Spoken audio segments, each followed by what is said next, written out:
Tá legal, cabelinho. Vamos convidar meu amigo aqui.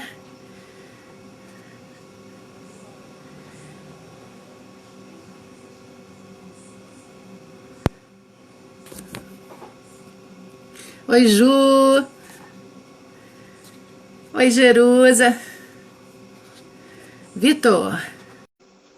Bom te ver, Ju. Você é minha fiel escudeira, minha amiga, que não me deixa só. Ei, oi, filho, tudo bom? Que legal a gente fazer isso. Fala aí para eu te ouvir. Tá me ouvindo direitinho? Tô te ouvindo direitinho. Ah, E você beleza, está me beleza. ouvindo bem? Sim, tô te ouvindo bem também, tranquilo. Então, você me salvou hoje de uma situação, né, que, na verdade, eu tinha uma amiga, ainda bem que o convidado é de casa, né, que o convidado sendo de casa, a gente pode contar as coisas, né, pode falar a verdade. Olha o Hudson, querido, entrando, que maravilha. Tô louca para chegar minha live com você, Hudson. Thelma, bem-vinda! Que delícia, amigos, amigos queridos. Então, eu estou contando a verdade para todo mundo que está entrando, porque a verdade é a seguinte: hoje a gente ia bater um papo aqui. Mary, sua lindona, a gente ia bater um papo aqui hoje com a professora Bárbara Carissimi, e ela tá num momento extremamente louco de trabalho, assim, tá esgotadíssima, e aí me pediu mil perdões, se a gente podia fazer para uma outra oportunidade, um outro dia. E aí ficamos nessa. Só que hoje ela falou, Dê, eu não estou conseguindo dar conta da minha vida, das minhas coisas, vou te pedir mil desculpas, mas vou declinar. Só que aí ontem, óbvio, né, eu já tinha... Eu também acho, Mary, esse rapaz lindo, esse rapaz que eu chamei para... que eu chamei para essa live hoje. E aí essa amiga pediu para declinar e eu já tinha pedido o Vitor. Eu falei, Vitor, vamos bater um papo, porque assim, o Vitor...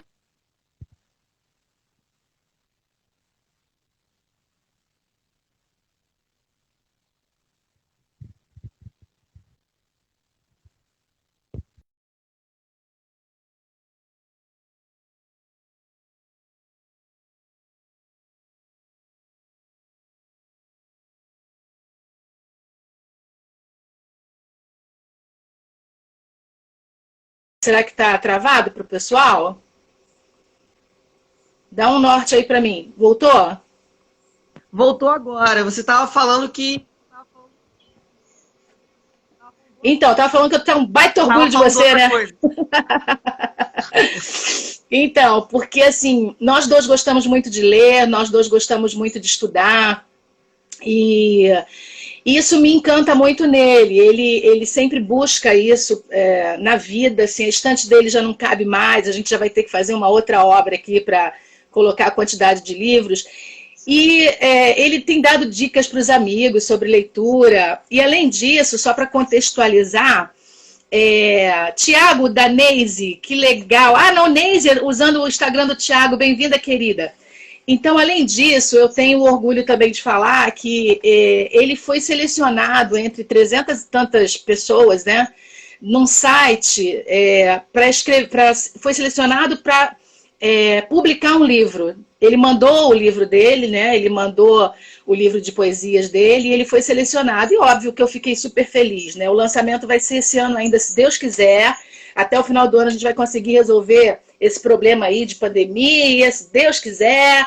E aí a gente vai fazer o lançamento do Vitor e eu vou convidar todos vocês, porque é um momento assim muito bacana para a gente. Então, assim, o Vitor tem uma habilidade enorme com a escrita, com a leitura também, e ele escreve bem, não é porque eu sou a mãe, mas ele escreve muito bem, tanto que, assim, já participou de várias jornadas científicas pela faculdade, já recebeu menção honrosa, agora foi chamado para publicar o livro. Então, assim, não estou falando nada demais, nem adianta fazer essa cara, porque não estou falando nada demais, estou falando a verdade. E isso já apareceu para a gente há muito tempo, assim, desde criança, que ele demonstra esse interesse. Aí eu falei com ele, vamos embora bater um papo sobre isso, leitura e escrita, que podem ser salvadoras, né, em todo o tempo. E aí eu queria perguntar, até, eu sei, mas eu quero perguntar para os meus amigos que estão entrando, né? Quando é que você se deu conta dessa sua paixão pelos livros, Vitor? qual a memória que você tem do início disso? Bom, primeiro boa noite, tô meio nervoso que não é todo dia que a gente faz live com a nossa mãe, né? Mas enfim, Sério? e aí depois de toda essa propaganda quase enganosa, a gente vai falar. Tá tremendo aí sua tela, Vitor. Ajeita aí. Tô apoiado aqui, aí eu tava tentando ver o melhor ângulo, mas tudo bem, vou deixar assim mesmo. Tá, o som também sumiu um pouquinho, melhorou. Melhorou? Melhorou. Tá. Então, respondendo a pergunta sobre como eu comecei com essa questão dos livros e tudo mais, né? De leitura. Bom, eu acho que eu sempre fui muito incentivado aqui em casa. Esse papo vai ficar mó marmelada, né? Assim, poderia ter como pano de fundo aquela... Sabe quando a pessoa... Mas a gente só tem amigo aqui. Oculto. Tipo assim, a mãe tira o filho aí... não tem problema, porque eu só convidei amigos, você só convidou amigos. Então as marmeladas vão rolar aqui, todo mundo já sabe, não tem problema. Tá tranquilo. Enfim, eu acho que eu sempre fui muito incentivado aqui em casa a ler. Sempre teve uma oferta também grande de livros aqui em casa, de disponibilidade de ter livros, né? Tem essas condições materiais que proporcionaram também que o hábito da leitura fosse incorporado na minha vida desde pequeno. E eu lembro que as primeiras coisas que eu li foram tipo gibi, se eu não me engano, que a gente comprou ali no Mundial, no Jornaleiro do Mundial, aqui o supermercado aqui perto de casa. E aí eu lembro que eu li alguns gibis, assim, as primeiras coisas que eu li acho que foram gibis da Disney, do Tio Patinhas, do Mickey, essas coisas. E aí depois eu achei maneiros e sempre me incentivou muito. Meu pai não é muito da vibe leitura, mas você e minha irmã são. E aí eu comecei a ler mais coisas e sempre gostei muito, assim, sempre foi um tipo de atividade que quando eu não estava fazendo, quando eu não estava lendo um livro, até hoje, né? Quando eu não estou lendo um livro, eu sinto falta. É como se tivesse que estar sempre acompanhando tipo uma série, uma novela, sempre estar acompanhando algum tipo de história, assim, sabe? É mais ou menos... Travou um pouco para mim, não sei se tá travando para outras pessoas. Travou um pouquinho aqui para mim, mas eu continuei te ouvindo. Só tá rodando aquele negocinho. Eu também estou te ouvindo. Um pouquinho de instabilidade. A gente sabe que nessa hora muita gente faz as lives também, né? Então, assim... Muitos concorrentes, é verdade. Vamos. Então, quer dizer que, para você me ajudar a lembrar, inclusive... Boa noite, Carla, bem-vinda. Senti sua falta ontem. A Carla acho que é a prima da minha amiga do curso e ela está curtindo os nossos momentos de bate-papo. Hoje a gente está bem em família, Carla. Seja bem-vinda, considerada amiga, que só tem amigo aqui, tá? Então você me lembra aí, Vitor, começou com o gibi do Mundial e depois teve uns livros, assim, né? Alguns livros que a gente comprou depois, só para comprar. Tem mais fases. Começou com o gibi, eu li muito pouco gibi da Disney, e depois eu comecei a ler. Eu lembro que eu fiquei uma época lendo um livro que foi muito importante na minha infância, chamado Capitão Cueca. Foi uma série de livros. Cara, é muito engraçado, cara. Vale a pena. Se você tem criança pequena aí, vale a pena. Depois, cara, eu entrei numa fase que durou bastante tempo, assim, foi de uns 10 a uns 13 anos, eu acho, que eu lia muito suspense policial. Que foi a fase que eu li muito, muito absurdamente Agatha Christie e Sherlock Holmes. Sim, eu só lia isso praticamente. Eu adorava, curto muito até hoje. E aí, mais ou menos no meu ensino médio, em 2013, eu comecei a ler algumas coisas mais, assim, mais clássicas, né, entre aspas. Tipo, fui ler 1984, do George Orwell, fui ler 100 Anos de Solidão, fui ler outras coisas, Dom Casmurro, ler outras paradas, assim, sabe? Que não só abrir um parênteses aqui rapidinho para dar um oi pro meu vizinho, querido Alessandro, que entrou, e minha sobrinha Roberta, que entrou para ver a nossa live. Um beijo para ela, para o Juscelino, representante da família, que assiste a gente. Legal, vai, Vitor. E aí eu me lembro dessa fase dos detetives e as histórias todas. Que loucura, né? Como você curtia aquilo, né? Cara, eu curtia demais. Suspense policial sempre foi um estilo de história assim, que me interessou muito. O meu favorito... Eu não fui muito de ler coisas de mistério mais contemporâneas, tipo Sidney Sheldon e tal. Eu fiquei muito preso mesmo na Agatha Christie e no Sherlock Holmes. E eu curto muito Sherlock Holmes. É o tipo de história de suspense policial que mais me instiga. Teve essa fase, depois eu fui ler outras coisas mais de literatura... literatura, assim, que não fosse de suspense policial, né?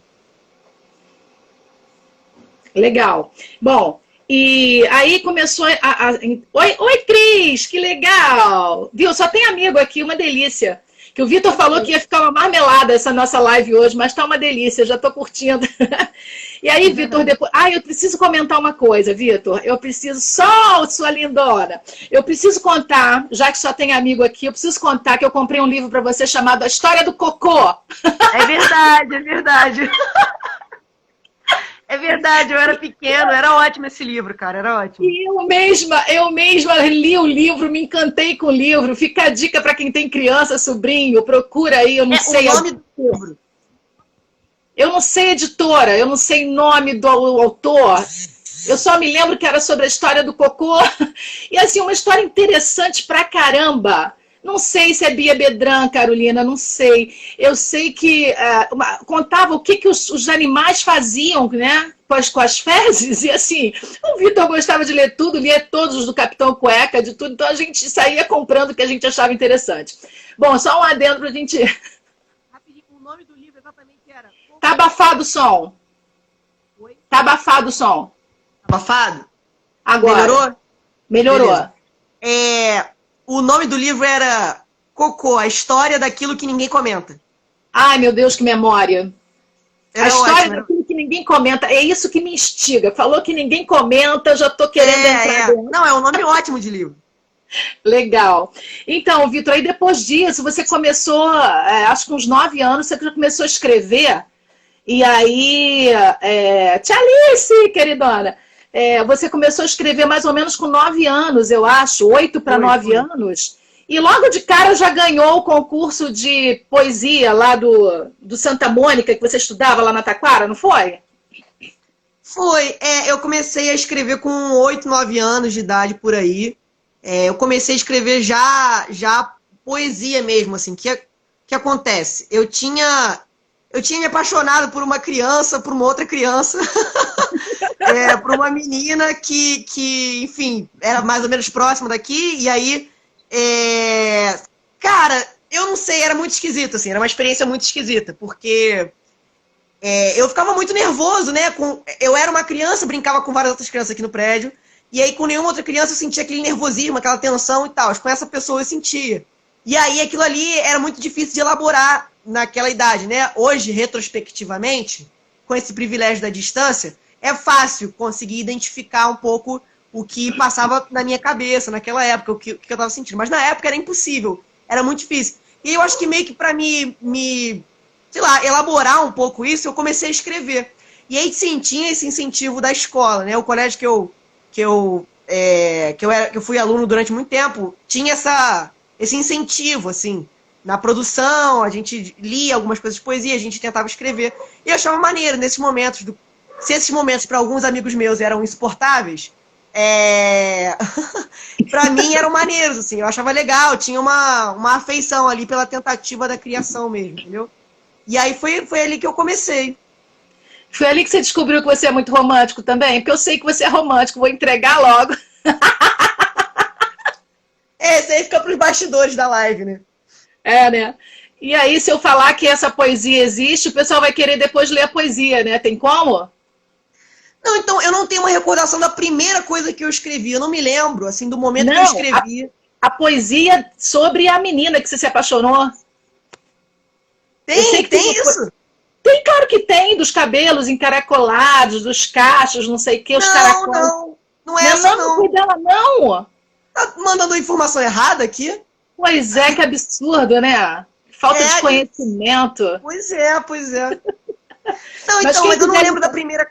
Eu não lembro da primeira coisa que eu escrevi. Eu sei que eu comecei a escrever antes dos 10 anos. E aí eu só fui. assim, eu escrevia mais para tarefa de colégio. Eu só fui começar a levar um pouco mais a sério isso de 2013 para cá, ou seja, do meu ensino médio para cá. Entendi. Então, eu falei aqui no início, não sei se todos ouviram, mas eu contei que eu estou muito feliz porque você foi selecionado aí entre mais de 300 escritores e selecionaram o seu livro, você vai lançar o seu primeiro livro, a gente está louco para fazer isso, está doido para essa pandemia acabar, para a gente poder montar um negócio bem bacana, receber nossos amigos, amigos que estão aqui com a gente, que a gente vai convidar com toda certeza.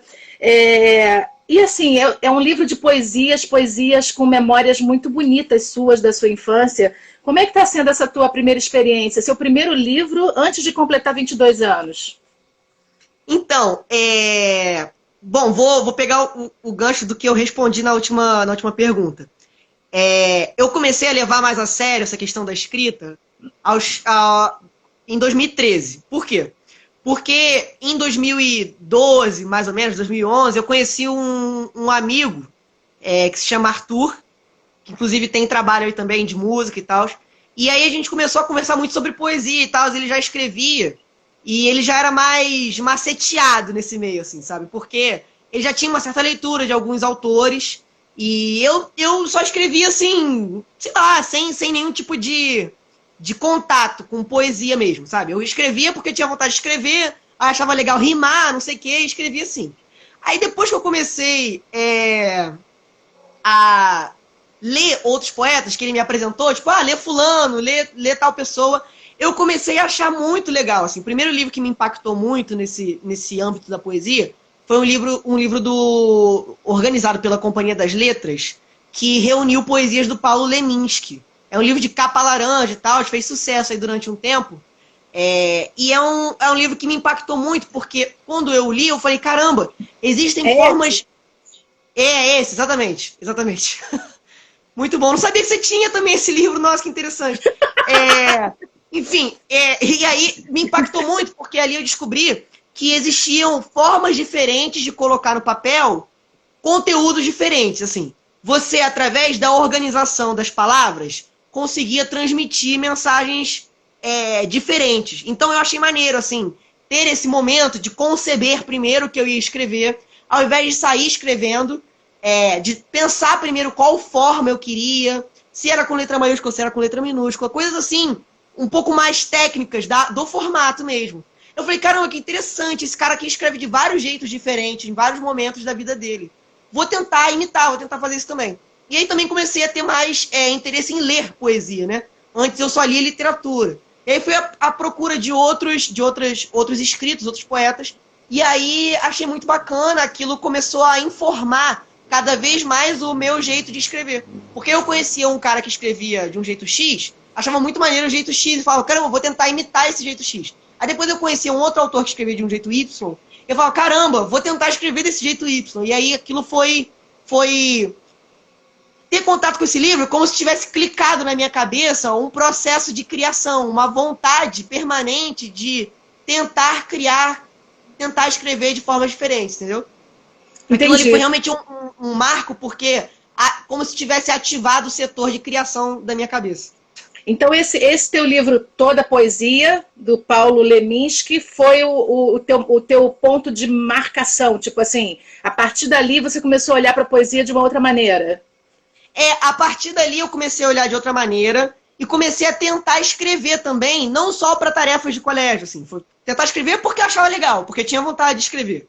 E aí comecei a tentar escrever, e aí eu, enfim, fui levando aquilo, aí tem um site chamado Recanto das Letras, que é tipo uma rede social de escritores amadores, que ninguém conhece, assim, inclusive não vão lá, tá, ver as coisas, tipo, porque tem coisas muito antigas lá, meio ruins. Tem coisas do Vitor lá, já que eu conheço bastante convidado, vou falar exatamente o contrário dele. Podem ir, procurem Vitor Pimentel. Tem poesias do Vitor lá, Recanto das Letras, o site. Enfim, aí eu comecei a publicar lá, porque lá era uma forma de publicar e ainda assim manter um certo anonimato, porque ninguém conhece, então, tipo, ninguém via, ou quem via eu não sabia que via.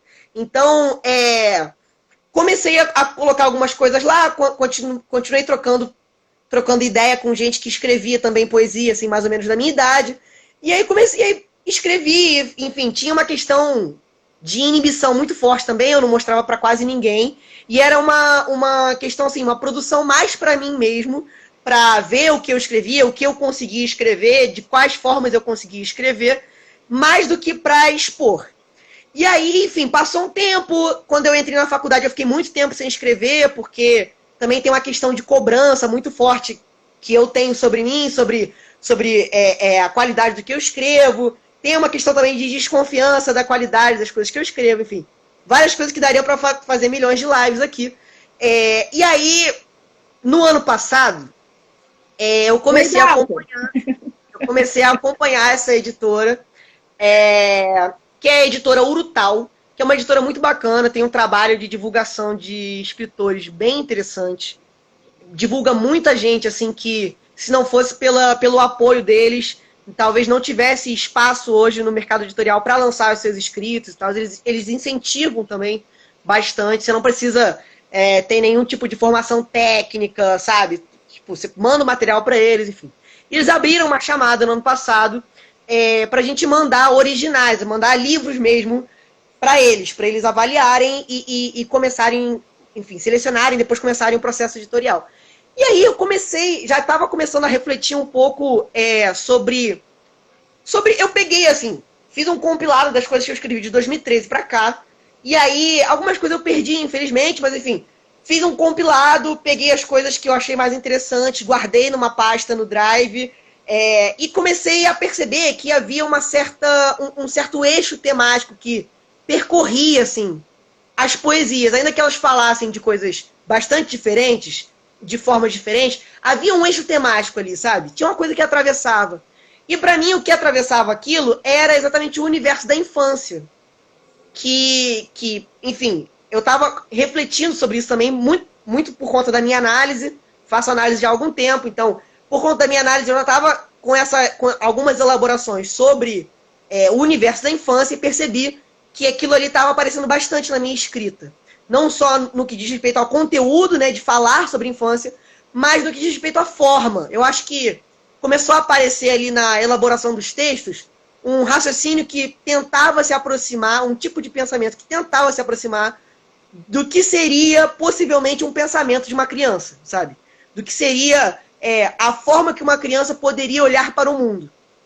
Então eu acho que começou a aparecer isso, e aí eu falei, cara, eu acho que aqui dá para ter um livro, dá para elaborar aqui direitinho. Aí selecionei algumas e mandei, e felizmente fui selecionado. E vou lançar aí em breve, não sei quando exatamente, mas já está praticamente pronto. Assim, falta alguns ajustes editoriais e capa, mas já temos aí prefácio, texto de orelha e o livro todo pronto. Uhum. Legal. Eu tenho uma outra pergunta para te fazer. Aqui em casa a gente sempre conversou bastante sobre tudo, sempre a gente teve uma abertura bem legal para as perguntas e as respostas sempre verdadeiras, né? Sei, não sei, digo que não sei, mas né? Sempre foi meio assim. E a gente sempre discutiu questões sociais, não com todo o aprofundamento que a gente tem discutido nos últimos 6, 7 anos, mas a gente sempre de alguma forma discutiu. A sua escolha de fazer ciências sociais tem a ver com essa questão também de alguma formação aqui em casa e do seu desejo de leitura, porque é uma área em que eu particularmente fico muito impressionada a quantidade de textos que os seus professores passam para você ler. E eu queria saber se essa tua escolha também teve a ver com isso, assim, esse prazer em relação à leitura, que acabou desenvolvendo a sua escrita também. Ciências sociais veio corroborar com isso, veio somar? Veio, com certeza. Então, aqui em casa, eu sempre, felizmente, sempre é uma coisa que eu comento com meus amigos e tal, sempre fui muito privilegiado de ter um espaço muito aberto ao diálogo. Como você falou, a gente sempre conversou. Inclusive, adorei a citação aí do Armando Volta, grande personagem da escolinha do professor Raimundo. Enfim, a gente sempre teve um espaço muito aberto aqui em casa para o diálogo, para conversar, para tratar com transparência, sinceridade e cuidado de questões conflituosas, problemáticas. E isso sempre foi muito importante, não só para a nossa comunicação, mas também para a elaboração das minhas vontades, das coisas que me instigavam, ou seja, para um processo de organização na minha cabeça daquelas coisas que me instigavam, que me chamavam a atenção, do que eu estava com vontade de fazer, do que eu achava legal, do que eu não achava legal. Então, a comunicação clara nas nossas relações, ou seja, a comunicação clara no ambiente externo, também gerava uma certa... colaborou, assim, para que houvesse uma comunicação clara no sentido mais interno, entende? Então, isso sempre foi muito importante. Por que eu estou dizendo isso? Porque no ensino médio eu comecei a pensar, eu comecei a ver como que me chamava atenção a atividade docente e também como que me chamava, como que me instigava muito a sociologia, né? No colégio a gente tem sociologia e filosofia. Isso não abrange as ciências sociais. Para quem não sabe, ciências sociais, no âmbito acadêmico, é uma área que abrange 3 outros campos de estudo. A sociologia, a ciência política e a antropologia. Em geral, as pessoas entendem que as ciências sociais é só a sociologia, mas não é. Tem essas outras 2 áreas também. E aí, enfim, o meu interesse pela sociologia no colégio, eu falei, cara, isso aqui é muito maneiro. Gostava muito de ler as coisas que tinham no livro didático de sociologia, etc. Também tem todo esse privilégio de ter tido acesso à sociologia já no ensino médio, que é algo muito restrito ainda, realmente. E infelizmente, né, de anos para cá, cada vez mais restrito, com as propostas de tirar a sociologia do ensino médio, etc. Então, tive esse contato, e aí eu achei muito bacana, sempre me instigou muito, e aí também tinha uma questão, assim, de que meus amigos me pediam um pouco de ajuda para explicar alguns conteúdos para a prova. Das matérias de humanas, né? De história, português, essas coisas. E aí eu achava legal explicar. Porque em casa mesmo, estudando, eu já me explicava. Então eu fui percebendo, assim, até mesmo com o feedback, com o retorno positivo dos meus amigos sobre a explicação, de que havia ali um espaço no qual dava para realizar uma atividade e ganhar uma certa satisfação com aquilo. Uma satisfação que vinha tanto do retorno positivo, quanto uma satisfação mesmo minha, de fazer aquela atividade. Que é essa atividade de explicar, né, sei lá, dar aula, essa atividade docente mesmo. E aí eu falei, cara, isso aqui é maneiro. E aí fui juntando, né, um pouco, pô, isso aqui é maneiro e sociologia é maneiro, sabe? Então, dar aula é maneiro, e sociologia é maneiro, dar aula e sociologia é mais maneiro ainda, deve ser mais maneiro ainda. E aí comecei a pensar nisso, e aqui em casa eu sempre tive muito espaço para elaborar isso, né? Tipo, virar para vocês sem medo, assim, sem o receio de ser super julgado por estar se interessando por uma área que não é bem vista socialmente, que não tem um status privilegiado na sociedade, que ninguém se torna milionário com isso. E aí comecei a trazer isso para vocês, né? A falar para vocês, gente, e aí? Sabe, pô, dar aula parece ser um negócio legal. E eu tô curtindo muito sociologia, sabe? E aí, o que vocês acham sobre isso? O que vocês pensam sobre isso? E aí, felizmente, aqui em casa eu sempre tive muito tranquilidade, assim, o discurso aqui em casa sempre foi, olha, vamos focar no que você acha legal de fazer e não tanto no que a gente entende da inserção dos profissionais dessa área no mercado. Tipo assim, considerando que a gente não é da sociologia, que a gente não é da ciência, o que a gente pode falar para você sobre a inserção nesse meio? O que a gente pode falar é o que a gente vai pesquisar junto com você. Mas sempre houve um foco muito grande assim, no que você está curtindo fazer, no que você acha interessante, no que te instiga. Bom, o que isso tem a ver com leitura e com escrita? Eu já sabia que o âmbito acadêmico, que o âmbito da sociologia, tem como uma das suas tarefas a leitura, né? A leitura de muitos autores, leitura de muitas correntes teóricas. Realmente existe um tipo de atividade aí que se baseia num perfil mais analítico, né? De pensar, de analisar, de se debruçar sobre um determinado conteúdo e retirar dali algumas conclusões, debater, depois retirar outras, pensar um pouco mais, criticar, etc. Essa atividade, que inclui a leitura inevitavelmente, sempre uma atividade que me interessou. Essa atividade mais reflexiva. Que dá muito trabalho. Assim. E dá mesmo, as pessoas acham que é meio... Algumas pessoas podem achar que que essas áreas de ciências sociais, filosofia, etc., são áreas meio vagabundas, assim, que as pessoas não fazem nada, mas assim, para levar a sério essas áreas dá muito trabalho, cara. É uma quantidade de dados, assim, de interpretações surreal, e conseguir formular alguma coisa dentro disso é muito difícil também. Demanda muitos professores, muita leitura, muita discussão, muita troca com outras pessoas.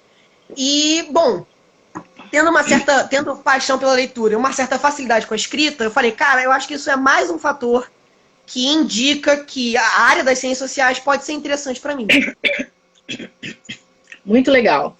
Entendeu? E aí, Vitor, eu sei que você tem uma memória fantástica, e aí se eu te perguntasse as suas editoras preferidas, os seus livros, eu sei que você teria tudo, mas antes dessa pergunta, eu queria que você dissesse para a gente, aí, para os meus amigos e para os seus amigos que estão com a gente aqui, super delicioso ter essa turma aqui participando com a gente, ouvindo a gente conversar. Eu queria que você me dissesse sobre o nosso tema aqui de leitura e escrita salvadoras em qualquer tempo. Como é que você se sente nesse momento, que a gente está vivendo um momento que eu nunca vivi, sendo sua mãe, bem mais velha que você, meu pai, com quase 90 anos, nunca viveu, você com 21 nunca viveu, estamos todos nesse mar revolto, estranhando, sentindo angústia, sentindo medo. Ontem a gente conversou muito com a Elaine sobre as emoções, foi um papo delicioso, você acompanhou, o Alessandro também acompanhou, e a gente está nesse momento de trabalhar muito essas emoções. O que para você tem sido ler e escrever, que você de repente poderia dizer, olha, eu não sei para vocês, mas para mim o efeito é esse, sabe? Porque tem pessoas de repente que estão aqui com a gente que gostam também de ler, tem outras que também de repente não ligam muito, a gente compreende, né? Mas o que para você tem significado, especialmente nesse momento diferente pra caramba que a gente está vivendo, o que tem significado essa palavra que a gente colocou aqui no nosso tema, sendo salvador em qualquer tempo?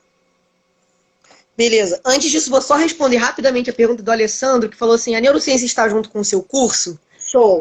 Diretamente não.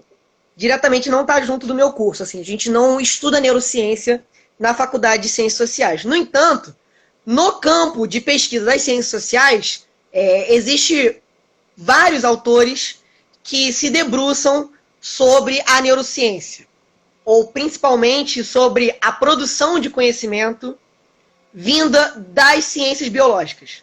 Então, existe toda uma corrente de estudos, de autores, que pesquisam como que as categorias da biologia são formadas, como que as categorias das ciências biológicas interferem nas relações sociais, na concepção de pessoa, na forma como a gente se entende. Então existe um debate, existe um diálogo assim, muito profícuo entre sociólogos e antropólogos e pesquisadores de outras áreas, como a neurociência. Então, tem, por exemplo, um campo bem estabelecido no Brasil, inclusive, da antropologia da saúde, que estuda muitas coisas relacionadas à neurociência. Tem uns debates, assim, uns pega para capar teóricos que são ótimos, sobre, o cérebro é a cultura, o que mais interfere, etc. Tem um campo muito vasto da sociologia da ciência, que é muito interessante, eu me amarro. Então, não está no meu curso diretamente, mas a área das ciências sociais pesquisa, assim, dialoga com a neurociência. Enfim, cara, então, eu me sinto muito... Pois aí ele me botou, vamos propaganda do Lei, que é verdade. Bom, eu me sinto muito angustiado. Se pergunta assim, como você se sente e tal, eu me sinto muito angustiado. Porque é bizarro o que a gente está vivendo, assim, é sem precedentes mesmo. A gente também, eu acho que como humanidade, assim, coletivamente, a gente ainda não desenvolveu recursos subjetivos para lidar com esse momento. Então, tipo assim, por exemplo, tem determinados procedimentos que as pessoas têm já algumas dicas, porque muita gente passou por isso. Tipo, procedimentos pós-operatórios muito chatos. Término de relacionamento e tal. Muita gente já passou por isso. Então, a humanidade, ela tem tipo um repertório de recursos para lidar com isso. Então, as pessoas dão várias dicas para esses processos. Agora, uma pandemia, assim, ninguém tem uma memória de ter vivido do jeito que a gente está vivendo agora. Tem a gripe suína, só que tipo, a gripe suína sabe, nem comparações com o que está sendo agora. Então é difícil, as pessoas não têm muito repertório para isso, a gente está criando do zero. Mas, bom, leitura e escrita nesse momento. Para mim, continua sendo muito prazeroso ler. Como que tem sido prazeroso? Eu não suporto ficar vendo muitas notícias sobre a quarentena, sobre coronavírus, sobre número de mortos, pico, etc. Não aguento, não tem como. Isso me faz muito mal, ter acesso a esse monte de notícias. E às vezes, mesmo quando eu não estou tendo notícia, eu estou pensando nisso. Então, quando eu leio, eu tento focar, concentrar a minha atenção numa história, num tipo de conteúdo, que por alguns momentos me distrai, me faz pensar em outras coisas, ativa outras criações na minha cabeça. E isso é muito interessante, isso é prazeroso. Agora, é claro que se concentrar para ler também é um desafio nesse momento. Porque é difícil você desligar um pouco a sua cabeça de pensamento sobre o coronavírus e ler alguma coisa. Então, assim, eu tenho lido algumas coisas que me dão prazer mesmo. Não tô lendo nada que seja muito chato, que seja algo enfadonho para mim. Não tô mesmo. Tô lendo só coisas que eu acho muito bacanas. Sobre a escrita nesse tempo. Cara, a escrita, para mim, em especial, sempre foi algo do registro, assim, da elaboração, sabe? Ela tem a ver com organizar, para mim. Escrever, para mim, tem a ver com organizar. Com organizar coisas que estão se passando na minha cabeça, com organizar ideias, com organizar sensações. Tem a ver um pouco com essa operação de tirar da abstração, colocar no papel. Não para colocar, para escrever o meu sentimento, não é isso. Mas para escrever o que eu estou tirando daquelas sensações, o que está acontecendo ali comigo, assim. Tentar escrever, mesmo sem saber muito bem o que eu vou escrever, mas tentar escrever. Por quê? Porque isso me ajuda a elaborar, me ajuda a organizar, me ajuda a pensar de um jeito diferente, me ajuda a achar alternativas para determinados dilemas, para determinadas questões. Escrever é como se eu pegasse, assim, um monte de coisa embaralhada e, tipo, na vida normal eu tô vendo essas coisas na luz amarela. E escrever não é tanto desembaralhar essas coisas, mas é tipo jogar uma luz azul, sabe? É jogar um outro tipo de visão. E aí, aquela visão, com ela eu posso desembaralhar, eu posso organizar de outro jeito, eu posso embaralhar de outra forma, ou eu posso manter do jeito que tá, só vir de um outro ponto de vista mesmo. Mas, enfim, a escrita tem esse papel de elaboração. Na quarentena, se torna ainda mais importante, porque eu consigo, por exemplo, por ter tempo, né? Eu tenho tempo, é isso. Eu tô falando também de um lugar de uma pessoa que tem tempo, que tem condições materiais que me proporcionam poder focar em outras coisas, não ter que trabalhar e tal. Então, assim, partindo desse lugar restrito, eu consigo, tendo mais tempo, eu consigo, tentar escrever outras coisas. Tentar, por exemplo, eu tenho muita vontade de tentar escrever conto, tenho algumas ideias já guardadas. Algum momento nessa quarentena eu vou tentar escrever conto. Tenho também, obviamente, planos para minha graduação, que está acabando aí. Então, estou escrevendo também algumas ideias de pesquisa que eu quero manter para além da graduação. Então, são coisas confusas, são elaborações ainda meio difíceis para mim. Então, eu escrevo para tentar organizar. Escrever poema é uma coisa que sempre me ajudou a pensar um pouco melhor, a organizar determinadas coisas também. Então, escrevo algumas coisas que estão se passando na minha cabeça. Ou então escrevo ideias que, tipo, eu tive algum dia, anotei, aí nunca mais voltei naquilo. Aí tô voltando agora para ver se sai alguma coisa. E, assim, tem me ajudado porque são atividades prazerosas, é isso. Ler e escrever são atividades prazerosas. Por exemplo, sei lá, as pessoas podem ter outras atividades prazerosas que não sejam leitura e escrita. E isso não é um demérito. Isso que eu também queria deixar claro, tá? Tipo assim, leitura e escrita geralmente tem um peso, assim, meio intelectual, que é desnecessário, cara. Exatamente. Que é um peso, às vezes, que impede a pessoa de ler e que impede a pessoa de escrever. Porque a pessoa fala assim, cara, eu não me identifico com essa postura intelectual. Então, eu não sei escrever, eu nunca escrevi. E eu não tenho hábito de leitura, nunca li Dom Casmurro, sei lá, nunca li coisas que várias pessoas já leram. Então, não vou nem me arriscar. Só que, cara, não é bem isso, assim. Tirar esse peso intelectual da atividade da leitura, da atividade da escrita é importantíssimo, porque não tem nada de especial nisso, gente. Assim, tem de especial se tiver um significado prazeroso para você, se te ajudar em alguma coisa. Mas de resto, em si mesmo, essas atividades são atividades como cozinhar, como, sabe, limpar chão, são como, assim, não tem nada demais. Então, assim, é importante tirar esse peso também, porque eu acho que se a gente tira esse peso, a gente consegue popularizar mais essas atividades, sabe? E é isso, as pessoas também não precisam ler e escrever necessariamente. Eu acho que é interessante tentar, assim como é interessante tentar fazer um monte de outras coisas. Mas é interessante tentar ler, interessante tentar escrever, porque você pode se deparar com questões, histórias, assuntos, experiências muito diferentes, que você não tem como prever antes, que podem ser muito prazerosas, que podem te causar reflexões legais, que podem te fazer pensar em problemas seus, em questões que te interessam de outra forma. Então eu acho que assim, tem muito a acrescentar, mas também não precisa virar uma obrigação.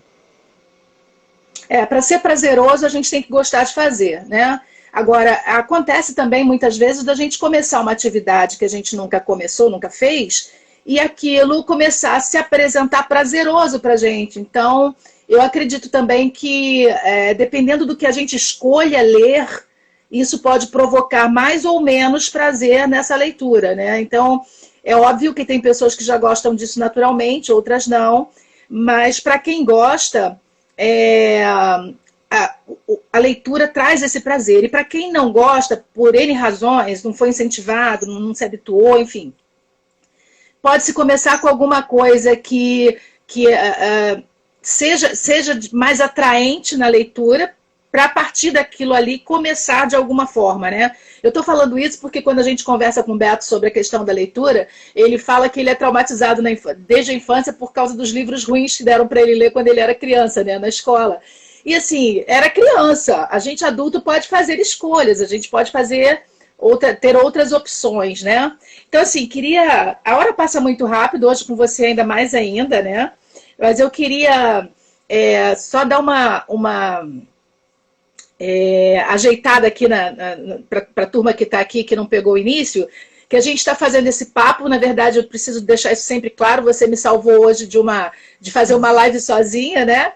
Porque a pessoa que eu havia convidado teve um problema e a gente achou que, poxa, conversar sobre o que nós dois gostamos, né? E ainda ter o prazer de ter amigos acompanhando a nossa conversa seria muito legal. Então, a gente está conversando sobre leitura e escrita, salvadoras em qualquer tempo, especialmente nesse tempo de pandemia. A gente falou também do livro que o Vitor vai lançar esse ano ainda, que é um livro de poesias, o primeiro livro. O livro... Tem uma orelha... O livro se chama Pensamentos de Criança. Pensamentos de Criança. O nome do livro é Pensamentos de Criança. Vai sair pela editora Urutau. Urutau. Tem uma orelha escrita por um amigão seu e tem um prefácio de outro amigão seu que a gente vai deixar... Eu vou divulgar aqui. Vou divulgar aqui em primeira mão. Vai? Na minha live? Vou divulgar em primeira mão. Primeiro, assim, quem curtiu, tipo, acha legal essa questão da poesia, tem vontade de ler, sei lá, ficou curioso, me segue lá no @victor.pimentelferreira, que é o meu Instagram. Eu tô publicando lá algumas coisas sobre o livro, sobre como tem sido esse processo. Não tem como falar tudo aqui. Eu falei no início da live que eu tenho uma questão com inibição de mostrar as minhas coisas, então tem tido um impacto muito interessante na minha vida, esse processo todo de elaboração do livro, de divulgar e tal. Então, eu estou divulgando lá algumas coisas. O que eu tenho pensado com esse livro. O que esse livro diz sobre a minha vida. O que eu acho de escrita. Lá está um pouco mais elaborada essa questão da escrita como um espaço de elaboração. Porque eu não sei se eu consegui explicar muito bem aqui, ficou meio confuso. Porque eu quis mostrar assim, que não é uma atividade mecânica de escrever sentimento.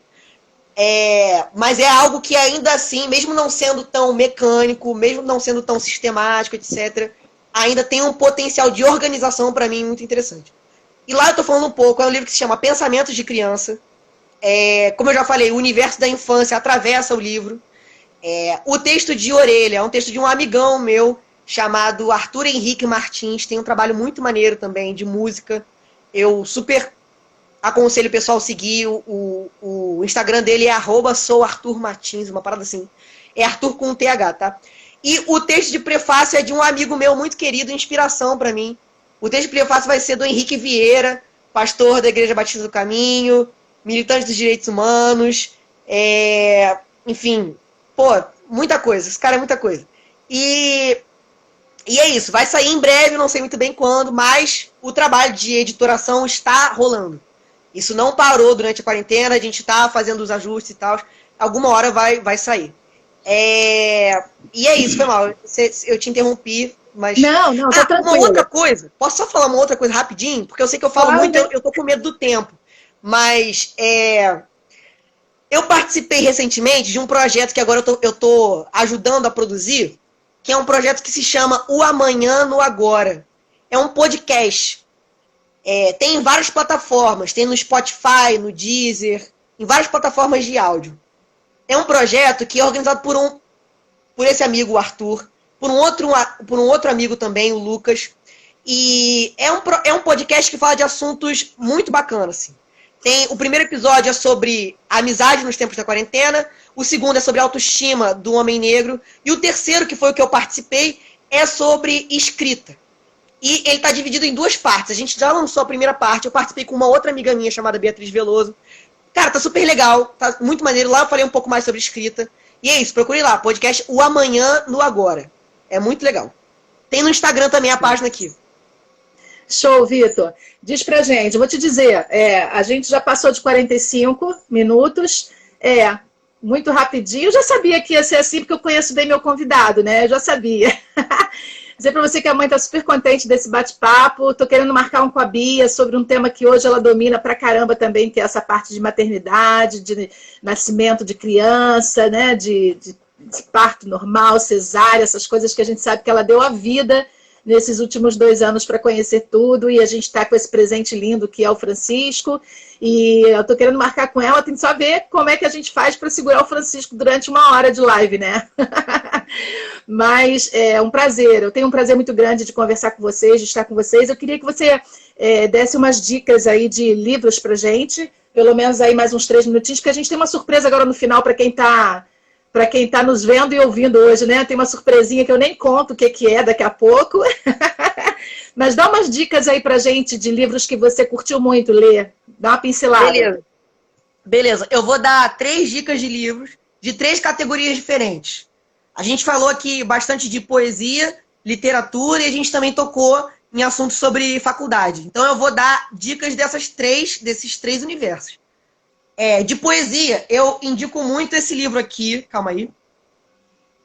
Tá dando pra ver? Se chama Muitas Vozes, do Ferreira Goulart. Show. É um livrão de poesia, é muito bom. Ferreira Goulart é uma das minhas maiores influências, um dos caras que eu mais admiro. Foi um dos maiores escritores que a gente teve, sem sombra de dúvida. E é um cara que foi muito importante para eu começar a tentar escrever poesia também, do que eu falei, né? De levar mais a sério. Então eu recomendo muito, Muitas Vozes. Tá. Agora do universo acadêmico, é um livro, cara, que eu recomendo, assim, ele não é introdutório, mas ele é escrito de um jeito muito simples, muito fácil. A pessoa que escreveu é mestre em escrita. E assim, eu recomendo muito, se você se interessa por qualquer papo sobre sociedade e tecnologia, sociedade e ciência, como é que a gente produz conhecimento, como é que os caras no laboratório elaboram seus estudos. Cara, lê esse livro aqui. Ciência em Ação. Ciência em Ação. É do Bruno Latour. É um sociólogo que ainda está vivo, um cara muito bom. E é um livro que, cara, que tem desenho, é super acessível. É muito, muito bom. E de literatura, eu vou indicar, na verdade, 4 livros. Mas por quê? Porque é uma tetralogia, né? É uma série de 4 livros de uma escritora chamada Helena Ferrante.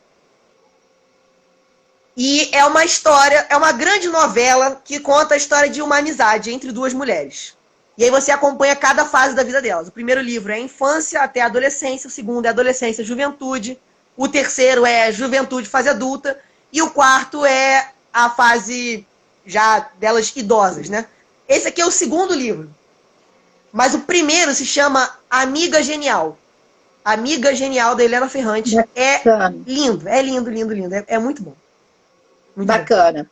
Vitor, você sabe que você já me viu várias noites aqui em casa preparando treinamento, material de treinamento, as dinâmicas e todos os meus treinamentos, meus convidados de treinamento, seja em qualquer lugar, onde eu estou trabalhando, onde alguém me convida para dar treinamento, eu sempre gosto de levar um símbolo do treinamento. Eu acho que a marca do treinamento fica muito naquele símbolo e aquilo que a pessoa pega para ela no treinamento, normalmente vai para aquele símbolo e onde ela olha aquele símbolo, ela lembra do treinamento, lembra do que ela gravou. E aqui eu estou fazendo a brincadeira com os meus convidados, você não poderia sair da brincadeira, você sabe que é aquele potinho que está aqui no seu quarto. Aqui no seu quarto são 3 cores, você escolhe a cor, eu vou escolher a sua mensagem para a gente ler a sua mensagem de hoje. Cara, eu tava ansioso por esse momento, eu quero amarelo. Amarelo, vou derrubar, igual eu faço todas as noites, vou misturar mais e vou pegar esse amarelo aqui para você, vamos ver. Tá meio assim, né, místico esse negócio, todo dia sai uma coisa assim super sincronizada, né? E aí essa mensagem é uma mensagem que eu entrego para os amigos que aceitam o meu convite para vir aqui, para dizer assim, muito obrigada. Eu tô achando muito gostoso, para mim está sendo uma terapia esse momento, estou guardando as outras aqui, porque essa é sua, não volta mais pro potinho. E está sendo muito gostoso para mim esse momento, tanto de ouvir meus amigos, quanto de ajudar a propagar o trabalho deles, né? O meu objetivo também é muito esse, ajudar a propagar o trabalho dos amigos e dizer o que eles fazem, como eles fazem, o que eles gostam. Então, a gente está controlando aqui o horário, por quê? Eu preciso dizer, antes da sua mensagem, deixar em suspense essa mensagem, antes da mensagem, queria chamar a galera para me acompanhar amanhã, só que amanhã eu tenho um amigo meu que eu fiz há 10 anos, quando eu trabalhei lá no Projac, na Rede Globo, e ele topou e ficou feliz a beça de fazer uma live comigo, mas ele não faz nesse horário de 9 horas. Então, a minha live amanhã com o Fly Wagner, falando sobre educação financeira agora, será que dá para a gente pensar em educação financeira no momento desse? Ele vai falar com a gente aqui às 5 horas, 5 horas da tarde, a gente vai estar junto aqui. E eu vou pensar à noite se eu faço alguma coisa para nós, ou se a gente repete, pede a galera para olhar a live do Fly, que vai ser às 5 horas. Amanhã o nosso papo das 21 vai ser às 5 horas da tarde, eu estou convidando vocês. Outra coisa legal para dizer é que eu consegui, Vitor me ajudou, na verdade foi o Vitor que conseguiu. A gente aprendeu como salvar a live no YouTube, que eu vou colocar lá no meu canal do YouTube, delaíse.comunicação. Então, a partir de hoje, a gente já vai ter as lives guardadinhas lá para a gente assistir, se a gente quiser de novo. Bom, Vitor, sua mensagem não podia ser melhor. Porque você falou da sua inibição, mas uma amiga minha aqui já disse que o teu talento e a tua paixão pelo que você faz está nítido na tua voz, na tua fala, nos teus olhos. A mãe já falou isso para você, isso é um dom que Deus te deu, que você tem que... A responsabilidade de desenvolver. Você sabe disso, que a gente sempre conversa sobre isso. Então, querido, joga essa inibição para o lado como você tem feito, mostra o que você tem feito, o que você tem escrito, mostra a sua cara sempre, e saiu para você o que tem que sair, né? Silêncios são pedra, e pedras se tornam muros, e muros dividem. Conversem sempre, escreva sempre. Então, nada de silêncio na nossa vida. E a gente prometeu uma surpresa, faltam 5 minutos. Como a gente está morando junto nesse período de quarentena, você desliga aí. Eu acho que dá certo você desligar aí e vir para cá para a gente apresentar a surpresa para os nossos amigos. Qual será a surpresa? Grandes produções fazem essas mágicas. Fizemos a produção, montamos aqui o nosso estúdiozinho. Agora a gente vai jogar uma surpresa para os nossos amigos. Espero que não seja um assustador. Espero que seja uma coisa gostosa para vocês, como já está sendo para a gente montar isso aqui. E como eu tive o prazer hoje de falar com estudantes, né, de ciências sociais, meu preferido, tive o prazer de conversar com o meu filho, tive o prazer de falar sobre essa coisa bonita da juventude que a gente precisa aproveitar sempre. A gente preparou uma surpresa para vocês aqui. Não reparem, vocês sabem que quando a gente ensaia sai tudo direitinho e quando a gente vai se apresentar sai tudo meio doido, né? Deixa eu ver aqui, dividir um pouquinho. Vitor tá aqui. Tá dando para ouvir? Tá dando para ouvir? Chega mais para cá, Vitor. Vou botar o Vitor mais perto de vocês por causa do violão. Dá um ok aí para mim, para saber se vocês estão ouvindo aí o violão do Vitor. Tá dando para ouvir? Pelo amor de Deus, gente, responde, vai acabar o tempo aqui, Jesus. Tá dando para ouvir, gente, o violão? Não vou chorar nada, Coutinho, não vou chorar nada. Tá dando para ouvir, Bia disse que sim. Pelo amor de Deus, obrigada. Carol disse que sim. Vai lá, Vitor. Surpresa para vocês. Espero vocês amanhã às 5. Espero vocês comigo depois de amanhã também. Tem até sábado, tá? Venham. quero falar de uma coisa. Adivinha onde ela anda? Deve estar dentro do peito, ou caminha pelo ar. Pode estar aqui do lado, bem mais perto que pensamos. A folha da juventude é o nome certo desse amor. Já podaram seus momentos, desviaram seu destino, seu sorriso de menino, quantas vezes se escondeu, mas renova-se a esperança, nova aurora a cada dia, e aqui se cuidar do broto, oh, para que a vida nos dê flor e fruto. Coração de estudante, aqui se cuidar da vida, aqui se cuidar do mundo, toma conta da amizade, alegria e muito sonho, espalhados no caminho, verdes planta sentimento, folhas, coração, juventude e fé.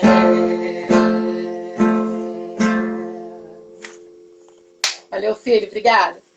Gente, obrigada se a gente assustou aí, desculpa, a intenção era acalentar nossos corações. E agradecer os meus amigos que apareceram aí, Yasmin, Carol, Luana, Renata, Matheus. Obrigada. Uma galera aí, vários elogios que não dão pra gente responder na hora, né? Mas obrigado, gente. Então, Victor.Pimentel Ferreira. Victor.Pimentel Ferreira. E Delaíse.Comunicação. Espero vocês lá pra gente ir curtindo. Amanhã tem mais às 5 e vamos ver, de repente, às 8 ou o repeteco. Muito obrigada, adorei. Que delícia conversar com os amigos. Que gostoso ter vocês aqui. Obrigada, viu? Beijo, até a próxima.